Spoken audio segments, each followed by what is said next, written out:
सियासी दांवपेचों के बीच सियासी माहौल बना हुआ है और राजनीति की चाल अपने आप में निराली है। आज चुनावी चुस्की की टीम सहारनपुर में है और यहाँ के सियासी माहौल को समझने के लिए हमारे साथ वो लोग हैं जो 11 तारीख को अपने मत का प्रयोग करेंगे। आप सभी लोग 11 तारीख को वोट डालेंगे? पूरी तरह से तैयार हैं? क्या लग रहा है, कैसा माहौल सहारनपुर में इस बार है?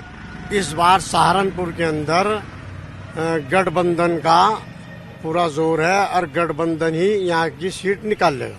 क्या लगता है, सपा और बसपा एक साथ आ गए हैं, बदले हुए समीकरण हैं? हाँ बिल्कुल, इनके आने से गठबंधन आएगा, जरूर आएगा, 100% आएगा। क्या लगता है आपको, क्या लगता है तस्वीर कैसी है इस बार? गठबंधन है और कोई है ही नहीं। हाजी फजल रहमान यहाँ से कैंडिडेट है, शरीफ आदमी है, भला आदमी है, गरीब परस्त आदमी है, तो गठबंधन ही जीतेगा। समीकरण यही है गठबंधन का। आपको क्या लगता है, क्या इस बार चुनाव में मुद्दे होने जा रहे हैं? क्या कौन कौन से ऐसे फैक्टर इस बार चुनाव में रहेंगे जो हावी रहेंगे? सपा बसपा एक साथ आ गए हैं, प्रियंका लगातार अपना प्रभाव छोड़ रही है राजनीति पर सक्रिय भूमिका करके। क्या लगता है इस बार कुछ बदला हुई फिजा है, बदला हुआ माहौल है? इस बार बदला हुआ माहौल तो जी हुआ है, लेकिन मोदी मोदी है सब तरफ। क्यों है? क्योंकि आप ये देखिए, आयुष्मान योजना जो बनाई है उन्होंने, पहले विदेशों में सुनते थे कि आपका फ्री इलाज होता है, वहाँ भी लोग पैसे काटते थे सैलरी में से। यहाँ पर कोई पैसा नहीं ले रहे और 5 लाख तक का बीमा उन्होंने दिया है। और किसानों के प्रति जो उन्होंने काम किया है वो आज तक किसी ने नहीं किया। 1 रुपया किसी सरकार ने दिया नहीं किसान को, वो 6,000 रुपये दे रहे हैं साल के। तो उसके बाद देखो आप, उज्ज्वला योजना है, कितनी औरतों को बेचारियों को सुकून मिला है, वरना सारी चूल्हे काम हुआ है, मतलब कहना चाहते हैं। क्या लगता है आपको, जब हम सहारनपुर की बात करते हैं, सहारनपुर नक्काशी के लिए, दारुल उलूम देवबंद के लिए, शाकुम्भरी सिद्धिपीठ के लिए दुनिया भर में प्रख्यात है, हर कोई जानता है। जो सहारनपुर आता है वो यहाँ के फैक्टर्स की बात करता है। क्या लगता है इस बार का चुनाव सहारनपुर में कैसा होने जा रहा है? जी, सहारनपुर में सबसे पहले जो आपने बात की नक्काशी की, तो 1500 करोड़ का कारोबार यहाँ 300 करोड़ में सिमट के रह गया पिछले 3 साल में, नोटबंदी के बाद। स्वास्थ्य सेवाएं में, सरकारी स्वास्थ्य सेवाएं बिल्कुल धरातल पर आई हुई हैं। शिक्षा यहाँ पर सबसे बदतर हुई है। कारोबार यहाँ पर इंडस्ट्रियल एरिया में जो है हालत खराब है। जो पिलखनी में इंडस्ट्रियल एरिया बनाया था वहाँ पर एक भी फैक्ट्री नहीं लग पाई है। क्या कह रहे हैं, क्या कह रहे हैं बताइए? के जी आम आदमी पार्टी अन्ना जी को पी गई, वहाँ पे अन्ना को पी गए। ईमानदार आदमी के पीछे सब पड़े हुए हैं, बेईमान 300 करोड़ किसानों का पी रहे हैं, उसे कुछ नहीं यार। इमरान मसूद, कहा जाता है कि सहारनपुर की राजनीति में एक फैक्टर हमेशा काम करता है, वो है एम फैक्टर। इस बार एम फैक्टर को लेकर के सहारनपुर में एम फैक्टर कितना महत्वपूर्ण है? जी, मुस्लिमों में तो एम फैक्टर इमरान मसूद गई है, लेकिन आम लोगों के अंदर जो आम वोटर है वो ये चाहता है कि सहारनपुर का विकास हो। और पिछली सरकार में सहारनपुर का विकास, हमारी उम्र 50 साल की होगी, लेकिन जब से हमने वो संभाली सौदी आई तो सबसे ज्यादा विकास हमने इसी सरकार में देखा। और पहली बार 24 घंटे बिजली की आपूर्ति देखी, पहली बार। तो हम तो यही चाहते हैं कि सहारनपुर के विकास के नाम पे वोट हो, देश के विकास के नाम पे वोट हो। पिछली बार की अगर बात करें तो राघव लखनपाल ने 2014 में इमरान मसूद को हराया था और 2000 में अपने पिता की हत्या के बाद, जब उनके पिता की हत्या हुई उसके बाद सक्रिय राजनीति में राघव लखनपाल आए। क्या लगता है आपको इस बार जो समीकरण बदले हैं वो क्या कह रहे हैं? समीकरण कुछ नहीं बदला। सहारनपुर के अंदर जो यूनिवर्सिटी है, जितना विकास सहारनपुर के अंदर हो चुका है, जितनी बार पहले वोटों से राघव लखनपाल जीते थे, कहीं उससे दुगना जीतने जा रहे हैं विकास के नाम पर। अच्छा, जीएसटी की बात होती है, नोटबंदी की बात होती है, एयर स्ट्राइक की बात होती है, इन सब चीजों को लेकर के लगता है इनका कोई असर इस बार चुनाव में होने जा रहा है? जीएसटी से कोई फर्क नहीं पड़ेगा, आम लोगों को जीएसटी का फायदा हुआ है।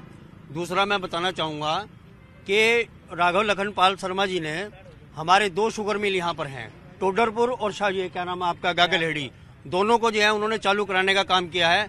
और नंबर 2, उन्होंने टपरी और ये पेपर मिल रोड पर जो ओवरब्रिज बन रहा है उसकी संस्तुति कराई है। 163 लोगों को प्रधानमंत्री राहत कोष योजना के तहत उन्होंने 163 लोगों को जो है ये लाभ दिलवाया है, जो मिला है यह लाभ। और आम आदमी को क्या चाहिए? बताते हैं लोग, इस तरह के आरोप भी, फैक्ट्रियां बंद हो गई, सहारनपुर में उद्योग आने थे, उद्योग धंधे चौपट हो गए, इस तरह की बातें भी निकल कर आ रही हैं। कुछ लोग इस तरह के आरोप भी लगा रहे हैं। ये बिल्कुल निराधार आरोप है।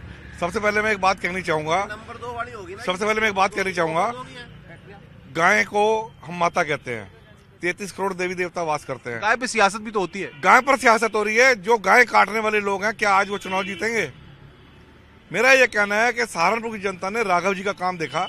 5 वर्षों में उत्तर प्रदेश के अंदर और सहारनपुर के अंदर जितना विकास हुआ, डबल लाइन हमने दी, यूनिवर्सिटी यहाँ पर आ रही है, बाईपास का निर्माण हो रहा है, जितने विकास हो रहे हैं और जो काम आगे पेंडिंग पड़े हैं वो अचानक विकास की बात होती है, लेकिन सवाल यहाँ पर ये, जब हम विकास की बात करते हैं तो विकास पर रहें ये जुमलों पर चौकीदार, क्या देश का हर नागरिक चौकीदार हो चुका है इस वक्त? इस वक्त देश का हर नागरिक चौकीदार है। हम तो एक बात कहेंगे, 26 जुलाई 2014 को जब ये शहर जल रहा था तो केवल एक नेता राघव लखनपाल शर्मा लोगों की मदद करने के लिए, उनकी सुविधाओं को पूरा करने के लिए अपनी जान हथेली पे रख के फंसे हुए लोगों को निकालने के लिए लग रहा था। आज तक पहले कभी कोई नेता अपनी जान हथेली पे रख के आम आदमी के क्या लग रहा है आपको, बदला है ऐसा? ये चीजें जो बातें कही जा रही हैं इस वर्तमान परिदृश्य में ये चीजें नजर आती हैं? देखो ऐसा है कि हमारा सबसे पहले तो इन्होंने 15 लाख का वादा किया था हमारे प्रधानमंत्री जी ने। आज 2000 रुपए देकर उसके लिए वोट मांग रहे किसान से। किसान परेशान है, मजदूर परेशान है, युवा बेरोजगार है, कोई रोजगार नहीं है युवाओं का। सबसे अहम मुद्दा है युवाओं का। 2 करोड़ का रोजगार नहीं है, बड़ी बात कह रहे हैं, रोजगार नहीं है। रोजगार के लिए सरकार ने काम नहीं किया, रोजगार के लिए काम हुआ है? भारतीय जनता पार्टी की सरकार बनने के बाद ये जो गठबंधन वाले हैं और कांग्रेस वाले हैं, इनका रोजगार खत्म हो गया, वरना आम आदमी के लिए रोजगार की कमी नहीं है। क्या लगता है, रोजगार मिला है? बिल्कुल मिला है। जो सांसद जी ने 55 साल का विकास 5 साल में कर दिया, वो पिछली 60 साल में कुछ नहीं हुआ इस सहारनपुर में। यहाँ डबल लाइन दोहरीकरण, हाईवे, यूनिवर्सिटी। अच्छा, हम देख रहे हैं प्रियंका की सक्रियता। कांग्रेस ने यहाँ पर 2014 में रनर अप रही थी, इमरान मसूद ने, एम फैक्टर ने काम किया था, रनर अप रहे थे लेकिन जीत नहीं पाए। एक 60-65 हजार का अंतर दोनों के बीच रहा। किस बार का चुनावी मुकाबला कैसा देख रहे हैं? इस बार तो त्रिकोणीय मुकाबला रहेगा, एम फैक्टर तो नहीं चल पाएगा शायद इस बार। मैं कहूँ त्रिकोणीय मुकाबला इस बार सहारनपुर में होने जा रहा है, क्योंकि सपा बसपा साथ आए हैं। कांग्रेस ने इमरान मसूद को यहाँ पे उतारा है, बीजेपी ने राघव लखनपाल को उतारा है। समीकरण कैसे हैं, क्या लग रहा है? समीकरण कुछ बदले हुए हैं? समीकरण बदलने से कुछ नहीं होता। सियासत का जो मेन पैटर्न है, जब जो सेंट्रलाइज है, तय उन्होंने ही करना है सब कुछ, और नीचे तो इनका प्रतिनिधित्व भी जो है वो बिगाड़ दिया है। कभी भी कोई भी कैंडिडेट कहीं से भी लाके खड़ा कर दिया जाता है। शहर का बंदा जो सारी जिंदगी सियासत के अंदर अपनी जान झोंकता है, पता चलता है कि वो कैंडिडेट ही नहीं होता, दूसरा कैंडिडेट लगा दिया जाता है। और सबसे इम्पोर्टेंट, देश की सियासत किस ओर जा रही है? ये प्रियंका गांधी, राहुल गांधी और मायावती, अखिलेश यादव, सब लोग अपने बयान देते हैं। हाँ, ये सिर्फ अपनी समृद्धि की तरफ ही जा रही है, इसमें पब्लिक की कोई समृद्धि नहीं हो रही है। कॉन्स्टिट्यूशन हमारा जो मर्जी हो, लेकिन कॉन्स्टिट्यूशन को चलाने वाले लोग जिस दिशा के अंदर चलाएंगे, कॉन्स्टिट्यूशन वैसे चलेगा। ये लोग जो रिप्रेजेंटेशन ही नहीं दे रहे हैं, हर एक कम्युनिटी को, SC/ST का जो कम्युनिकेशन, जो रिप्रेजेंट करने वाले उनके रिप्रेजेंटेटिव्स हैं, उनको अपने धर्म के बारे में उतनी ज्ञान नहीं है, समझ नहीं है। ऐसे नाकाबिल लोगों को रिप्रेजेंटेशन दिया जा रहा है, जिन्हें अपने ऐसा क्यों हो रहा है? ऐसा क्यों हो रहा है? क्या ये आरोप सही है? नहीं, ये आरोप बिल्कुल ठीक है। दरअसल क्या है, ये गठबंधन नहीं है, ठगबंधन है। इन ठगबंधन के कारण देश में बहुत ज्यादा विकास की जो वो थी, उन्होंने स्लो कर दी। जैसे 2014 से मोदी जी की सरकार आई है, तब से विकास कार्य पटरी पर चढ़ा है। इस शहर की बात अगर मैं करूँ तो यहाँ विश्वविद्यालय से लेकर एयरपोर्ट और आपका दोहरीकरण, आपका रेलवे का सुदृढ़ीकरण, बहुत सारे कार्य हुए हैं। तो लेकिन ये सब बातें होती हैं, ये सब बातें होती हैं, उसके बाद भी हम सुनते हैं चौकीदार चोर है। देखिए, विकास के नाम पे तो वोट ही नहीं मांगा जा रहा है। वोट तो मांगा जा रहा है हिंदू मुस्लिम, मंदिर मस्जिद, गाय के नाम पे, जात पात हो रहा है, धर्म के नाम पे हो रहा है। इसी नाम पे वोट मांगा जा रहा है। भाईचारा जो हमारा है हिंदू मुस्लिम, उसमें लड़ाने का काम किया जा रहा है। और क्या है उसमें ये विकास? जी बताइए। ये पूछो, मोदी जी ने नारा दिया सबका साथ सबका विकास, किस मुस्लिम भाई को विकास नहीं हुआ? किस मुस्लिम भाई ने फायदा नहीं उठाया? आज जहां आप जाओ, हर जगह मुस्लिम लाइन में सबसे ज्यादा मिलते हैं। मोदी जी ने कब ये कहा? जैसे समाजवादी पार्टी की टाइम में खाली एक समाज को, गरीब कन्याओं को पैसे देने का वो हुआ था, हमारी सरकार ने सभी कन्याओं को कन्या विद्याधन देने का काम। किसानों का हाल बदला है लगता है आपको? सर, अभी तक पिछले साल का भुगतान नहीं हुआ और इस साल का शुरू नहीं हुआ, और 2 चीनी मिल तो बिडवी और टोडरपुर आज तक बंद है, वहाँ पर कुछ नहीं हो पाया। जी बोलिए। भाई साहब, खाली बातें करने की कुछ लोग गड़े मुर्दे उखाड़ते हैं, राजनीतिक दल भी और मीडिया भी, कि धुंधली कांड। अगर इस देश के अंदर बाबा भीमराव को मानते हैं, उनके संविधान को मानते हैं, उनकी रैली, उनकी जुलूस नहीं निकालेंगे? बाबा रविदास की जुलूस नहीं निकालेंगे? क्या पाकिस्तान के जिन्ना का जुलूस निकालेंगे इस देश में? अगर डॉक्टर भीमराव अम्बेडकर जी की यात्रा निकाली जा रही है। दूसरी बात, इन्होंने कहा कि 300 करोड़, ये करोड़, वो करोड़, सिर्फ इनका ये बात है। इन सबके बीच हमने देखा, नहीं बिल्कुल हमने देखा एक चीज कि एयर स्ट्राइक हुई, पुलवामा का जो मसला हुआ, क्या लगता है चुनाव में एक बड़ा फैक्टर होने जा रहा है? कौन सी सरकार में एयर स्ट्राइक हुई? क्या कांग्रेस का इतने साल बड़ा फैक्टर होने जा रहा है क्या चुनाव में इस बार? ये बिल्कुल बहुत बड़ा फैक्टर। मोदी जी ने पाकिस्तान में घुस के पाकिस्तान को वो सबक सिखाया जो आज तक किसी ने नहीं सिखाया। क्या लग रहा है इस बार पुलवामा का मसला, एयर स्ट्राइक का मसला चुनाव में हावी रहेगा? देखो ऐसा है, ये तो सब सियासी मुद्दे हैं, इनसे कुछ नहीं होने का, क्या समझे। ये तो गठबंधन को इस बार सहारनपुर की सीट गठबंधन को जाएगी। और जब से मोदी जी आए हैं कारोबार बिल्कुल ठप हो गया है, लोगों के पास खाने को भी नहीं रहा है, बिल्कुल मामला बड़ा खराब है। एक स्ट्राइक क्या समझे, एक स्ट्राइक अभी ठगबंधन पे भी होने जा रही है। 23 मई को पता लग जाएगा कांग्रेस के ऊपर, ठगबंधन के ऊपर, इनके ऊपर भी एक स्ट्राइक होने वाला है। तो सहारनपुर में आपको बताएं कि 5 विधानसभा की सीटें हैं और इन 5 सीटों पर स्थितियां ऐसी हैं कि सबके बीच में अपना बंटवारा है। 2017 के विधानसभा चुनाव में तस्वीर उभरी थी, 2 सीटें कांग्रेस के पाले में, 1 समाजवादी पार्टी के और 2 बीजेपी के। यानी कि बदले हुए समीकरणों में सहारनपुर का मतदाता किसको चुनेगा ये तो वक्त बताएगा। क्या कहना चाह रहे हैं? मैं कहना चाह रहा हूँ, दहिया जी ने अभी शुगर मिल बंद होने की बात की है बिडवी की, इन्होंने शुगर मिल की राजनीति की है। तो मैं इनसे पूछना चाहूंगा 2010 के अंदर जब मायावती ने पूरा यूपी स्टेट शुगर कॉर्पोरेशन बेच डाला तो इनका रोल क्या रहा? हम वहाँ पर धरने पर बैठे थे, हमने पूरी तरह से किसानों की बात उठाई है और सुप्रीम कोर्ट तक हम लोग न्याय यात्रा निकाल कर ले गए थे। जो 15 और 20 रुपए कटे थे किसानों के, उसमें फरीक था मैं। अच्छा, ये सब चीजें आप लगता है जब हम जब चुनाव की बात करते हैं, जब चाय पे हम लोग चर्चा करते हैं, तो जो फिजा बनी हुई है, अगर वाकई में हमें बुनियादी मुद्दों की बात करनी है, विकास की बात करनी है, हमें किसी चीजों की बात करनी है, तो फिर हम ये जुमलोबाजों पे और नारों पे और वादों पे चुनाव क्यों लड़ रहे हैं? नहीं, जुमलेबाजी तो ये ठगबंधन, कांग्रेस, आम आदमी पार्टी, ये जाते जुमलेबाजी कर रही है। मोदी जी ने जो विकास 5 साल में किया है 55 साल में कभी नहीं हुआ।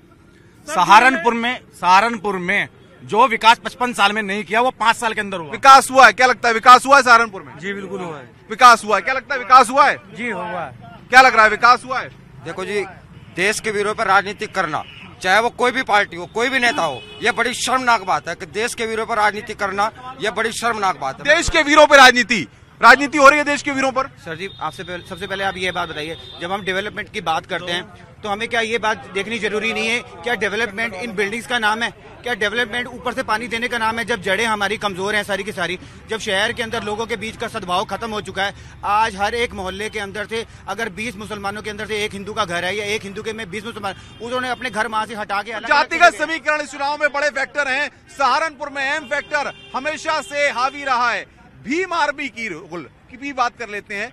भीम आर्मी की अगर बात करी जाए तो भीम आर्मी के बारे में क्या कहेंगे आप?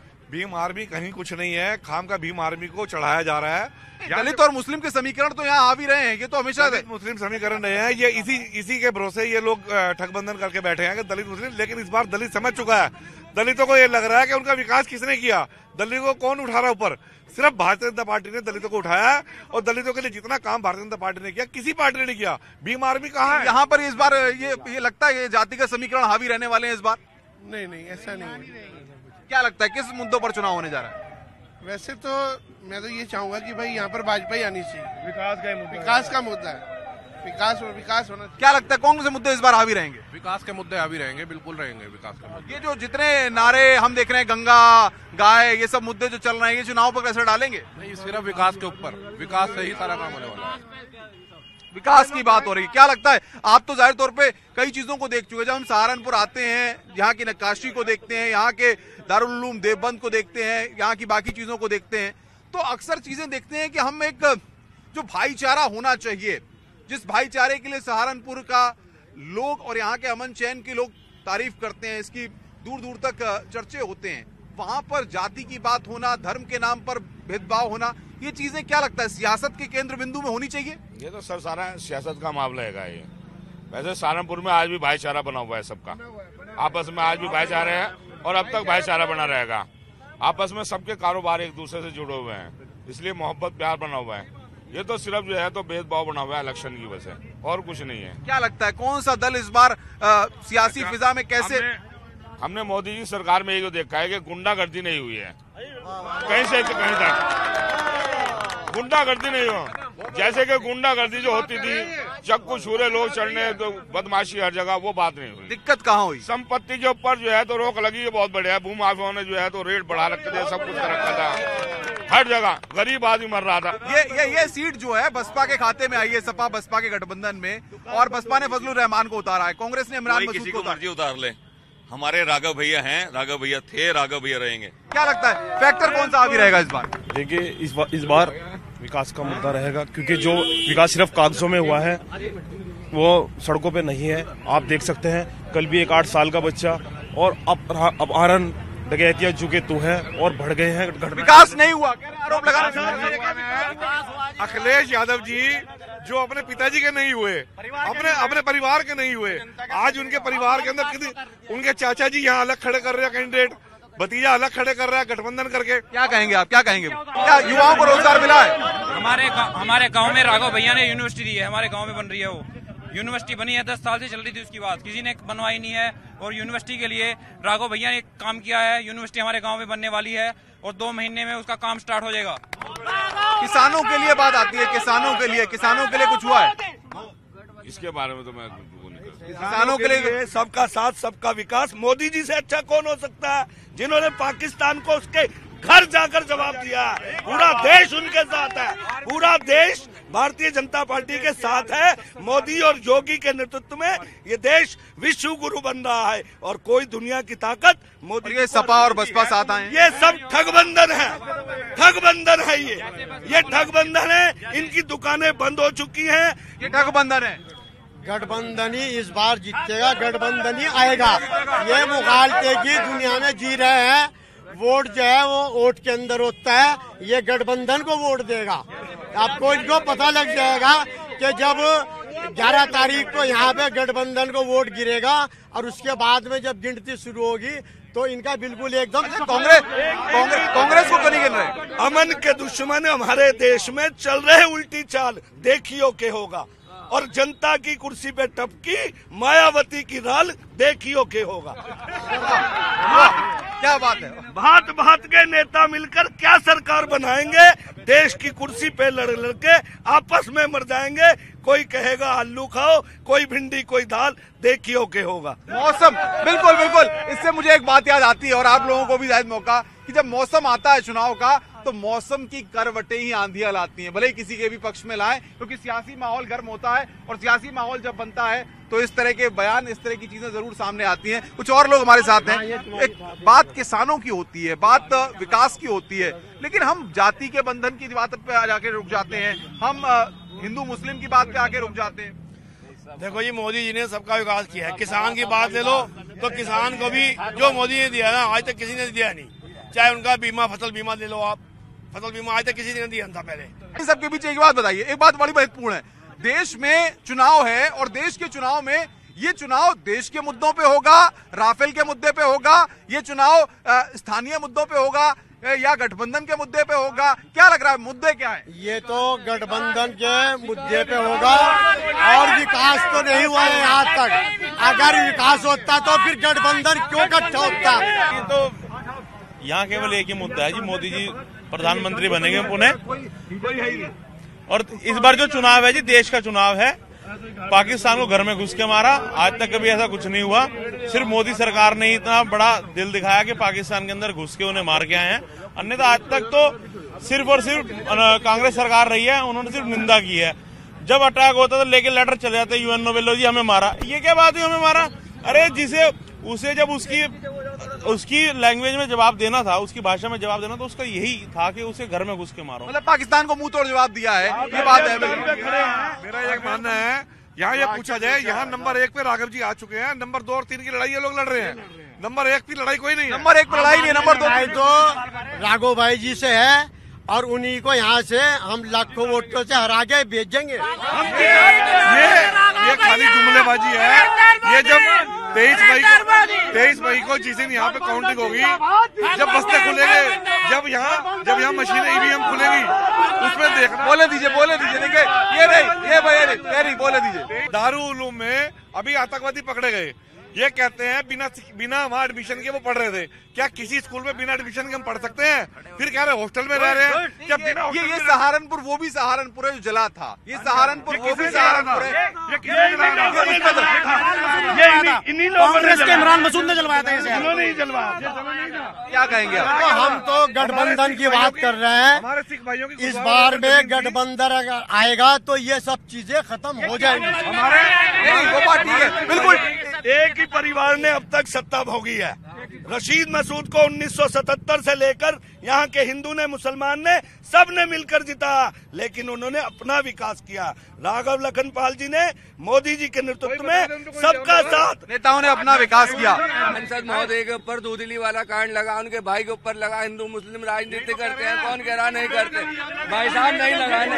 इतनी गठबंधन, हाजी फजलुर रहमान साफ सुथरी छवि का आदमी, एक मिनट, हाजी फजलुर रहमान साफ सुथरी छवि का आदमी है, लोगों के दिलों में हिंदू मुस्लिम एकता के प्रतीक है। भाई साहब हम गठबंधन के साथ हैं, आज तक उनके साथ कोई कांड नहीं हुआ। इमरान मसूद, एक मिनट, इमरान मसूद और सांसद हमारे आज ये जो दूधली कांड की बात कर रहे हैं, वो आज गठबंधन वाले जो दलित जो आज गठबंधन कर रहे हैं, उन्हीं दलितों के अंबेडकर की जयंती निकल रही थी, और वही ये सारे मुस्लिम समाज ने इमरान मसूद ने दूधली के अंदर पत्थर कांड कराया था। आईपीएस अधिकारी के वहाँ क्या मामला हुआ था? एसएसपी के कार्यालय के अंदर क्या मामला हुआ था? मामला ये हुआ था कि संत गुरु रविदास जी की और अंबेडकर जी की जयंती यदि भारत के गांव गलियारों में नहीं निकलेगी तो क्या अफगानिस्तान में निकालेंगे, पाकिस्तान में निकालेंगे, सूडान में निकालेंगे? दलितों की उस बस्ती के ऊपर मुस्लिम लोगों ने किस तरह से प्रहार किया था, वो सापा के लोग। क्या लगता है आपको, क्या लगता है? आप बड़ी देर से सोच रहे हैं कुछ चीजों को, क्या लगता है सियासत का रुख कैसा है? सियासत का रुख मोदी की तरफ ही है। क्या लगता है? मोदी के राज में विकास चारों तरफ बह रहा है। सहारनपुर के चारों किनारों पर चले जाइए, हर तरफ विकास की गंगा बह रही है, विकास ही विकास हो रहा है, इसलिए हर तरफ विकास। सियासत का रुख मोदी की हो रही है। क्या लगता है आपको, क्या लगता है? गुरुद्वारा रोड पर विकास है जी, विकास है सर, विकास का मुद्दा है जी, सब विकास का मुद्दा है। क्या तस्वीर की जब बात आती है, जब हम सियासत की बात करते हैं, सहारनपुर के समीकरणों को समझते हैं, तो दलित और मुस्लिम फैक्टर की बात होती है, चीजों को घुमाने के लिए एम फैक्टर की बात भी होती है। लेकिन जिस तरीके से हम देखें, बीजेपी ने एक बार फिर इस चुनावी दंगल में राघव लखनपाल पर विश्वास जताया है, उनको एक बार फिर यहां से प्रत्याशी बनाया है। मुकाबला अपने आप में दिलचस्प है, क्योंकि कई फैक्टर्स इस बार इस सीट पर काम करेंगे। क्या लगता है? ईमानदार है राघव जी को पार्टी ने इसलिए टिकट दिया है कि आम आदमी पार्टी कहती है हम भी ईमानदार। आम आदमी की तो बात ही छोड़ दो, आम आदमी की बात छोड़ दो। एक मिनट सुनो, इनका कोई जन आधार नहीं है, ये तो केवल टोपी पहनकर टाइम पास कर रहे हैं, टाइम पास। आपको क्या लगता है तस्वीर क्या बन रही है? गठबंधन ही जीतेगा। गठबंधन पे कहते हैं आखिर ये क्या मजबूरी आ गई कि जो एक दूसरे का चेहरा देखना पसंद नहीं करते थे वो एक साथ आ गए? ये मजबूरी नहीं थी, ये तो भाईचारा है। गठबंधन ही जीतेगा। अखिलेश यादव और मायावती दोनों एक साथ आ गए, लगता है आपको? जमीन पे भी दोनों यहाँ सब एक साथ आ गए। आगे गठबंधन ही आएगा।